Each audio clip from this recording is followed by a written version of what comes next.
చంద్రబాబు జిత్తుల మారి రాజకీయ నాయకుడని చాలా మంది అనుకుంటారు. ఈ విషయాన్ని ఆయన సొంత పార్టీకి చెందిన కొందరు నేతలు కూడా అంగీకరిస్తున్నారు. కానీ అతనికి మద్దతిచ్చే పచ్చ మీడియా వర్గాలు చంద్రబాబు చెడు చర్యలను కప్పిపుచ్చుతూ వాటిని కూడా వాస్తవానికి అతని ప్రణాళికలో భాగమని చెప్పి ప్రజలను మోసగిస్తున్నారు. చంద్రబాబు లాంటి నేతల వల్లే ప్రజలు కూడా రాజకీయాల గురించి మరింత అవగాహన పెంచుకుంటున్నారు. నాయకుల గురించి మీడియా చెప్పే వాటిని సులభంగా నమ్మడం లేదు. చంద్రబాబు రోజుకో పనికిమాలిన పనులు చేస్తుంటే చూస్తున్నారు, కానీ అది ప్రజలకు నచ్చడం లేదన్న విషయం ఆయనకు అర్థం కావడం లేదు. తనకు ఓటు వేయనందుకు ప్రజలను కూడా నిందించాడు బాబు. ప్రజలకు మేలు చేయని నిర్ణయాలను తీసుకోకుండా ఉండాలని ఇప్పటికీ బాబు కోరుకోవడం లేదు. ముఖ్యమంత్రి వైఎస్ జగన్ ను అధికారం నుంచి దింపేందుకు చంద్రబాబు కొన్ని వ్యూహాలు పన్నుతున్నారు. జగన్ ను ఎదిరిస్తే తనకు తన వర్గానికి అధికారం దక్కుతుందని ఆయన అభిప్రాయపడ్డారు. గత ఎన్నికలకు ముందు మోదీ నేతృత్వంలోని ప్రభుత్వంపై తీవ్ర వ్యతిరేకత ఉందని మీడియా చెప్పడంతో చంద్రబాబు బీజేపీతో పొత్తు రద్దు చేసుకుని మోదీని తిట్టారు. అయితే ఎన్నికల్లో బీజేపీ గెలుపొందడంలో చంద్రబాబుకు భయం పట్టుకుంది.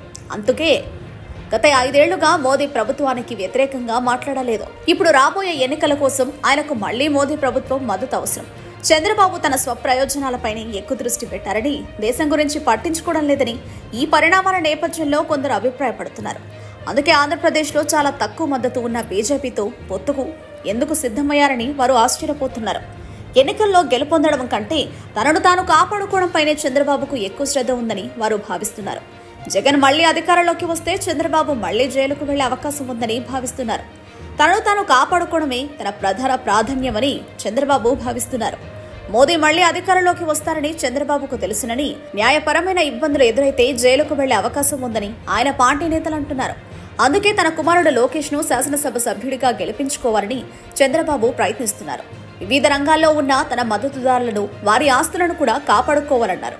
బీజేపీతో చంద్రబాబు పొత్తు పెట్టుకోవడానికి ఇదే ప్రధాన కారణాలు. కాబట్టి ఎన్నికల తర్వాత చంద్రబాబు సురక్షితంగా ఉండడానికి ఏకైక మార్గం అది చిన్న రాష్ట్రంలో అయినా గవర్నర్ వంటి రాజ్యాంగబద్ధమైన పదవిని పొందేందుకు బీజేపీ ప్రాపకం కోసం పాకులాడుతున్నారు.